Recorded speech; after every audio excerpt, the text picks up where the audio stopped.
no sé, desde lo que está pasando con la derecha, obviamente, en el poder, la ultraderecha, hasta lo que pasa con los evangélicos, la inserción en la política, que en la Argentina empieza a ser muy fuerte también, la discusión sobre los impuestos a la riqueza, sí o no, ese es otro temón, que estaba escuchando hoy el buen informe que hacía Noelia de lo que pasó en Brasil.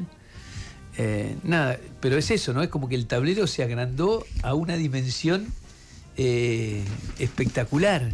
Ya no puedes no ver lo que pasa en el mundo. Hay algo que pasa en las redes que está mal y está bien al mismo tiempo, que es cómo te insiste. A mí me pasa con Instagram, sobre todo, en el momento que ve que tu interés está en algo, bueno, ahí va. El material es infinito. Sí. Eso te encierra, pero también te da material. Por ejemplo, a mí me interesó la semana pasada, mirando todo el tiempo de Mamdani, la reunión de él que tenía con un grupo con los ortodoxos, sí, te empezó a mandar data sobre eso. Entonces después nos quedamos hablando con Ezequiel, que conoce mucho el mundo judío ortodoxo, sobre un grupo de judíos ortodoxos que, yo explicaba el otro día, odian a Israel porque dicen que eso es una herejía. Y yo te lo conté, que vi quemar banderas, sí. Claro, ¿por qué? Porque es una herejía, porque sostienen que el Estado judío solo puede venir cuando venga un Mesías, y como no vino el Mesías, el enviado de Dios a la tierra... El Estado es una truchada. Exactamente. Y no solamente eso, sino que ellos consideran que el hebreo es un idioma sagrado, que solamente se habla en situaciones litúrgicas. El resto del tiempo se habla otros idiomas, preferentemente el yiddish, que son los únicos que hablan yiddish hoy, y si no, inglés, otros, pero nunca hebreo. Pero no el hebreo como un idioma popular. Y en base a algo es un Estado impostor, es un Estado asesino, es decir, todas las consignas más duras de los palestinos las tienen estos judíos ortodoxos. Exactamente. Y me mandó Ezequiel un documental de un flaco a que no conozco, un argentino, que se llama El Topo por el Mundo, o algo así, que se metió en un barrio cerrado, cerca de Nueva York, de estos tipos, que son como, no sé, 30.000, no es una boludez, es una cantidad enorme de gente, y se metió en una celebración, todo vestido de negro, con gradas como si fueran tribunas, saltando cuando llega el rabino jefe que está vestido de blanco, y todos saltando y bailando alrededor, que vos decís, la mente humana. ¿Hasta dónde llega la mente humana? Sí. Y de otra cosa, y entonces yo... y las cosas que se hacen en nombre de Dios, ¿no? Claro. Y la gran pelea entre cómo ser tolerante para que todos los que piensan, que tienen una fe, la expresen, y a su vez cómo haces que esa fe no te imponga las políticas de Estado. No sea algo que se imponga a todos. Bueno, después mirando vía Mamdani también, aparece todo el tema de desigualdad. Él plantea el tema. Y entonces Instagram se da cuenta y yo estoy mirando el tema de desigualdad. Y te empieza a mandar data. Entonces me empieza a mandar data sobre todo eso. Y aparecen personajes, a ver si lo encuentro. ¿A quién viste?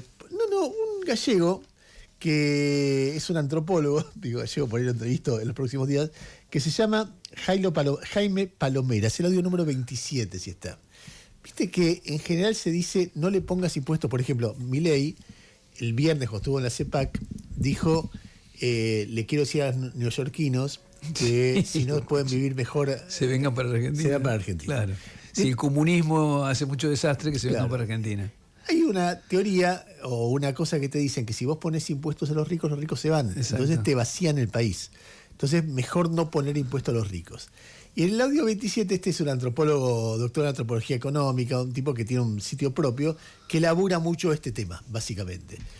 Y cita un libro de un sociólogo yanqui, Cristóbal Young, que analizó los flujos de millonarios según si le ponen impuestos o no. Y llegó a la conclusión de que no se van. Y lo explica de esta manera. A ver. Escuchá.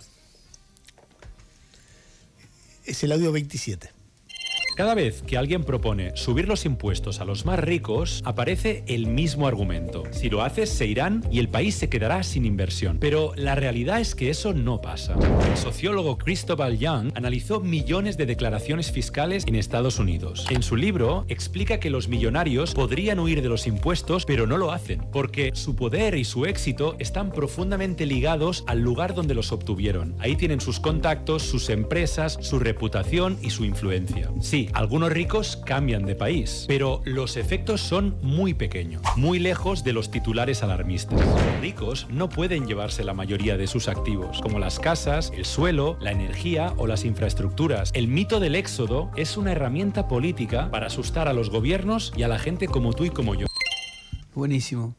Yo escuchaba el informe, porque contémosle otra vez a la gente, en Brasil el Senado aprobó finalmente por unanimidad, mirá que no es fácil, el Senado brasilero creo que tienen 80 y pico de senadores, muy segmentados regionalmente, es muy difícil los acuerdos por unanimidad, y logró por unanimidad aprobar un impuesto a las fortunas.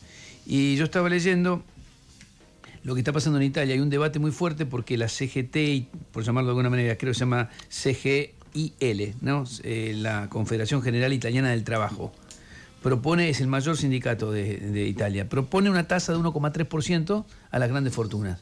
Se llama tasa de solidaridad, el 1,3%, escucha esto, a los patrimonios mayores a 2 millones de euros. 2 millones de euros. O sea, nadie.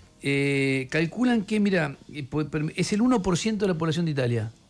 El 1%. Y se permitiría recaudar 26.000 millones de euros anuales, y lo propone para reforzar los servicios públicos, mejorar los salarios y apoyar el sistema sanitario y educativo. Parece tan razonable. Bueno, salió el cruce del gobierno, Meloni lo rechaza tajantemente. Los patrimoniales reales parecen cíclicamente, los planteos de impuestos patrimoniales aparecen cíclicamente en las propuestas de la izquierda. Es tranquilizador saber que con la derecha en el gobierno nunca verán la luz. Bueno, les dice que ni loco va a aprobar esto, y también aparece el verso de que se te van las empresas. Es el caballito de batalla que se el van las empresas. impuesto patrimonial no tiene que ver con las empresas. A ver, yo me doy cuenta que es un tema delicado el tema impositivo. Y que no es que podés subir el impuesto donde quieras, porque muchos impuestos ahogan, pocos impuestos te financian. Es un quilombo. No, pero vos podés simplificar. Lo que hay que hacer es simplificar el sistema impositivo. Sí, no lo sé, pero lo que digo es que acá va a venir una reforma impositiva, va a ser exactamente en contra. No, va a ser regresiva. Exactamente al revés. La pregunta que hay que hacerse acá, porque, por lo menos para mí, si yo soy, quizás se enojan mucho cuando yo digo esto, 12 años tuviste mayoría en el Congreso y no pudiste hacer una reforma impositiva simplificada, progresiva, que le aplicara más impuestos a los que más ganan. Esto que está haciendo Lula. Lo digo por el peronismo, ¿no? ¿No pudiste hacer una reforma laboral de la que Cristina habló ahora en el comienzo de año? Una reforma laboral a favor de los trabajadores, más simplificada, también favoreciendo a las pymes. Después viene la derecha y la hace. Ese es el problema. Pero bueno, es lo que hizo Lula. ¿Por qué no poder pensarlo, no poder discutirlo? No sé. Ahora, el tema de las tasas bueno, es la vieja discusión de la tasa Tobin, ¿te acordás? Que no se puede aprobar una tasa del 1% a las operaciones financieras. Solo un 1%. Cambiaría, dicen los especialistas, prácticamente el mundo. Ahora, no sueltan nada tampoco, ¿eh? No quieren soltar nada. Hay sectores que no quieren soltar. En el fondo pasa eso. Mirá, yo la vez pasada, al pasar, pero como una de las cosas que dije al pasar, en medio de la campaña Milei había dicho que el peronismo era comunista porque quería reforma agraria en base a lo que... se le atribuía a Karen Tepp haber dicho algo de eso. Entonces yo dije, la verdad que no son comunistas, no quieren la reforma agraria y tal vez estén equivocados. Lo dije en esta palabra, tal vez, dije. Porque en algún lugar no es justo que haya gente que tenga latifundios y otros no tengan donde caerse muertos. Rosendo Brocopatel hizo un video furioso contra mí. ¿Cómo se le ocurre decir esta barbaridad? ¿Por qué no paga él más impuestos? Yo con gusto pagaría mucho más impuestos, no tengo duda de pagar. Y argumentando que eso era un ataque al sector, cosa que no era. Yo estoy pensando en que el mundo está discutiendo algo que es muy novedoso, que tiene que ver con la idea básica de Milei, que es que la concentración de la riqueza debe ser ilimitada y que los monopolios deben ser defendidos. Ellos tienen la teoría de que eso al final termina siendo más equitativo. Los discursos de los últimos días de Milei fueron en ese sentido muy, muy categóricos, porque él básicamente dice, mi problema no son los comunistas. Los comunistas en todo caso tienen honestidad de decir que odian el capitalismo y que el comunismo. Mi problema son los lobos que se disfrazan de corderos, los que dicen que el Estado tiene que distribuir, los que dicen que el Estado tiene que intervenir, ya sea para distribuir la riqueza o para limitar el crecimiento de los monopolios. Esos son peores porque te engañan. Hay una referencia bastante directa a Mamdani. Te engañan y finalmente te llevan al comunismo porque generan tantas fallas que hay que ir corrigiendo y cada falla es corregida por una falla mayor y termina el comunismo. Qué falso esa lógica, ¿no? Pero claro que es falso. Sí, en todo caso termina con el partido que hace eso perdiendo las elecciones. Vos sabés que yo esto lo discutí con él cuando era candidato. Porque yo todo el tiempo le decía, voy a buscar ese reportaje, porque todo el tiempo le decía, me acuerdo un reportaje para CNN con María, le decía, elige tu planteo es la lucha contra el comunismo, pero el comunismo no existe. No estás parado en una... Entonces dice, bueno, existe en Cuba, está bien, estamos hablando del comunismo de verdad, el comunismo existía cuando estaba en la Unión Soviética. Eso podría ser China, si querés. Claro, pero no hay partidos comunistas, no hay... O Corea. Entonces él dice, es una cuestión de dinámica. Entonces, ¿cómo es una cuestión de dinámica? Porque una falla de mercado obliga a más falla de mercado y terminás en el comunismo y terminás ahogando. Entonces yo le dije, pero ¿y dónde pasó eso? Porque, a ver, el estado de bienestar en el mundo occidental en los años 60, 70... no derivó en que Francia termine siendo comunistas o Estados Unidos, sino que hubiera políticas conservadoras que lo retrajeran. Que se impusieron. Al revés fue lo que pasó. No es que cada falla de mercado llevó al comunismo, sino que después hubo gobiernos conservadores como el Thatcher de Reagan que dijeron terminemos con el estado de bienestar. El de Milei. El de Milei, el de Menem. ¿Y sí? ¿Entendés? Entonces, él insistía con eso. Y bueno, evidentemente mis argumentos no lo convencieron porque existe cada vez más con eso. Pero hay una mirada que es muy extrema del capitalismo, que hace que cualquier tipo de planteo alternativo, por mínimo que fuere, devolver a los momentos se rechaza. Claro.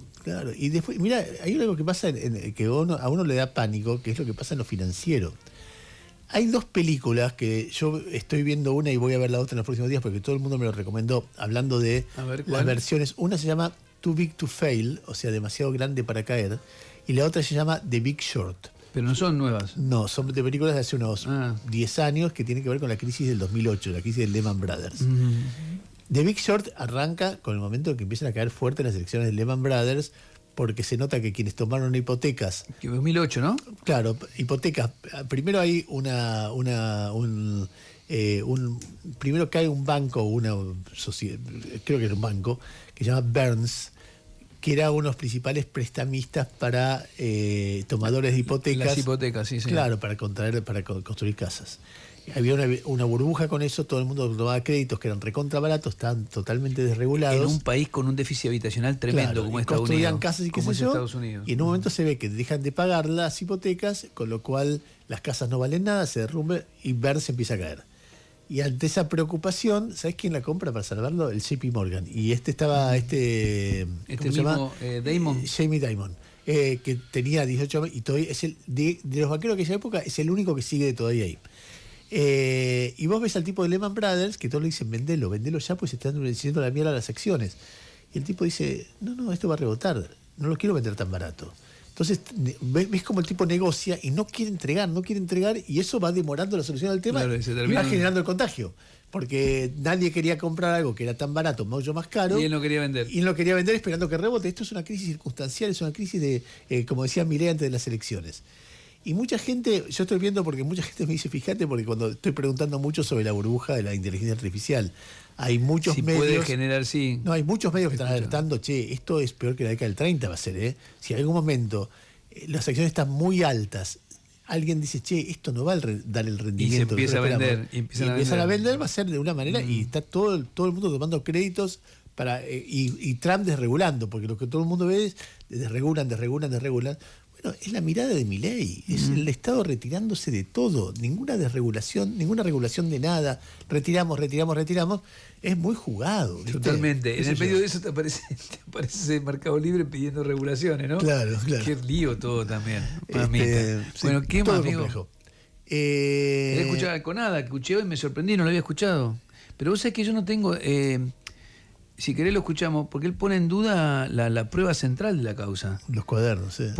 ¿Qué es lo que plantea Mena, Guado de Pedro? Sí, lo que pasa es que después pasa, la discusión para ser equilibrado, que Centeno ratifica que todo es verdad. Bueno, el tema es que ahora, en el juicio podés saber si los empresarios dicen y después ratifican. Los empresarios confiesan. Yo estoy en y eso. El contador de Cristina confiesa. Sí. No, hay elementos. Lo que pasa es que lo que plantea Alconada, ese audio es muy fuerte. Y claro, porque dice, ahora lo escuchamos, porque él dice que dice lo que vienen diciendo las defensas de algunos funcionarios, incluso de Cristina, que hay dos manos escribiendo, que hay distinta velocidad. A mí lo que me hace ruido todo esto es, como siempre, ver casi un foco fundamental para que ese foco ilumine la corrupción llegando al máximo lugar del poder. Ahora, cuando vos tenés un empresario que dice que le pagó a tal funcionario, y bueno, ya se te termina, se te acota, porque el tipo también es castigado. Ahora hay que ver cuánto de todo eso ratifican. Pero a ver, escuchémoslo a Hugo Conadamón, porque además pertenece al mismo diario. ¿Se llevarán bien con Cabot? Sí, yo creo que sí. Yo creo que sí. A ver, porque los cuadernos los escribió Centeno, pero, y es un pero gigantesco, mayúsculo, tienen enmiendas, tachaduras, correcciones, 2 tipos de escritura en el sentido de distintas velocidades, e incluso, aunque el cuerpo general de esos cuadernos los escribió Centeno, que hay otras manos, María, que también estuvieron ahí retocando los cuadernos y eventualmente modificándolos. Ahora, ¿esto es fuertísimo o no? Yo te escucho. Sí. Y es pericia oficial, pericia de la Policía Federal. Sí. Por orden del juez federal Marcelo Martínez de Giorgi, un peritaje que queda en manos de peritos de la Policía Federal, a los cuales, como suele ocurrir, la parte que reclama ese peritaje puede aportar sus propios peritos, pero cuando participan peritos oficiales, el peritaje es oficial. Y si se cae cuadernos, bueno, se cae gran parte. Ya habían hecho bastante desprolijo todo lo que tenía que ver con el uso de la ley del arrepentido, pero como decís vos, esto va a generar mucha duda respecto de todo lo demás. Ahora viene, si se quiere, un gran sacudón, momento como un terremoto además, en el expediente cuaderno. El peritaje lo que marca es: hay 2 ritmos en la escritura de Centeno. Centeno los primeros cuadernos los escribió realmente como si fueran cuadernos. Hoy fui a lo de María, punto. Y entonces tiene el ritmo de alguien que está escribiendo 3 líneas. Hoy fui a lo de María, paré en esta esquina, salió tal persona, no fuimos, punto. Y hay un segundo ritmo de escritura, que es sobre todo en los últimos cuadernos, que es donde más se aborda toda la trama de los bolsos, donde el ritmo es un ritmo continuo, y un ritmo más rápido de la escritura. Esto podría especularse que es como cuando alguien está escribiendo, cuando alguien le dicta. ¿Viste? Cuando vos estabas en el colegio, la maestra dictaba, vos tenías que ir escribiendo a toda velocidad y ya tu forma, la caligrafía cambiaba. El otro gran eje que aquí sale a la luz es las enmiendas, las tachaduras, las correcciones y modificaciones aparecen en otras manos. Y la pregunta del millón, María, es: ¿quién le metió liquid paper y metió las correcciones? Si estuviese en el banquillo del acusado Mauricio Macri, no sé si esto se sostiene. Si esto no es el fruto del árbol prohibido. Si no es... Bueno, está el primo, ¿eh? Bueno, está bien eso, pero digo, y está un montón de empresarios importantes. A mí la causa me parece relevante. ¿Sabes lo que es mi tema ya de hace muchos años? Lo que no te deja tranquilo nunca es este Poder Judicial. Vos decís, che, ¿por qué hacen las cosas mal? ¿Por qué no se puede tener varias pericias contradictorias en el caso Nisman? En toda causa que tocas importante, tenés cuestionamiento. No te dejan tranquilo. O sea, che, déjenme tranquilo. Quiero quedarme tranquilo que el juez que labura, que el tribunal que labura bien, que no está implicado, que el fiscal que trabaja no está contaminado por su por responderle al círculo rojo. No sé. Me parece que es un desastre. Tenés una justicia que labura horriblemente mal. Más allá de la para agregar algo del laburo, a mí me tiene muy sorprendido el nivel periodístico del equipo de la Nación en gráfica, ¿no? Mete 2 notas de fin de semana. Labura con mucha independencia, sobre todo. No, pero además laburan. ¿Viste cuando decís? Sí. Pero lo hacen con independencia. Hugo mete una primicia que pasó desapercibida y debería ser un quilombo de Órdago, que viene investigando al jefe de la DGI, el tipo que recauda nuestros impuestos. Y ya había detectado que tenía en sociedades offshore propiedades que, según papeles a los que él había accedido, pertenecían a él. ¿Cómo es esto? Hay una serie de casas que son propiedad de una empresa que solo se dedica a ser dueña de esa serie de casas. Antes las empresas servían para ver otra cosa. Esta tiene casas. Claro. Y después hay otra empresa que es dueña de esa empresa, que es dueña de esas casas. Esa segunda empresa solo es dueña de esa empresa. Y finalmente en algún lugar aparece quién es el dueño de todo eso en otra empresa. Bueno, aparece que este Andrés Vázquez y acaba de... Que es el responsable de controlar los impuestos, la evasión en Argentina, sí. Y Hugo acaba de descubrir que con su nombre pagó los impuestos por esas propiedades. ¿En Estados Unidos? En Estados Unidos. Uh-huh. Con lo cual, y que además de pagar esos impuestos no están declaradas ante la Oficina Anticorrupción. Con lo cual, ¿qué somos, Suiza? Una evasión, ¿qué querés también? Vos sabés que sos muy puntilloso, después me decía a mí. Bueno, esa es una. Y el otro personaje que me parece que hay que seguir es el de Ariel Vallejo, que Gustavo habló, yo le escuché su nombre por primera vez a Gustavo, y ahí está Nicolás Pizzi, y hay otro colega que está laburando en la investigación sobre él, que es un tipo que tenía 2 mangos con 50 y tenía una pequeña financiera en el Gran Buenos Aires. Y por vía del vínculo con el fútbol empieza a crecer, empieza a descontar cheques y empieza a crecer y a crecer y a crecer. Ahora financiera. Sí, y el tipo ahora ya está vinculado a la AFA, los movimientos es un tipo muy cercano al Chiquitapia. La Procelac, que es el organismo que está investigando por lavado de dinero, hicieron una descripción de los autos que están a nombre suyo y de su mamá. Yo te digo, yo hoy decía, yo no conozco a nadie, pero nadie que tenga un modelo de esos. Claro, no es que yo no tengo, no es que no conozco a nadie, una Ferrari negra, por ejemplo. Pero además de una Ferrari negra, no sabes la lista que tiene es interminable de 25 autos, todos como la Ferrari negra. Y es es una de las manos derechas de Chiquitapia. Dios. O sea, mamita, ¿no? Vos porque perdió estudiante estás enojado. No, estudiante se está quedando fuera de todo. Pero viste cómo es eso. Sí, te pone de punta, te pone contra. Claro, te pone de punta. Dios mío, no se metan con Chiquitapia. Yo estoy al revés. No se metan con Chiquitapia. Primero la tabla nueva de clasificadores de Libertadores. 7 puntos lleva. Impresionante. Increíble. Es que campaña, boludo. Y no nos dieron un gol el viernes, chicos. Bueno, ¿qué crees? Bueno, sí, alguna tiene que decir. Ya no podés protestar. Bueno, nos vemos, chao. 89.9 Radio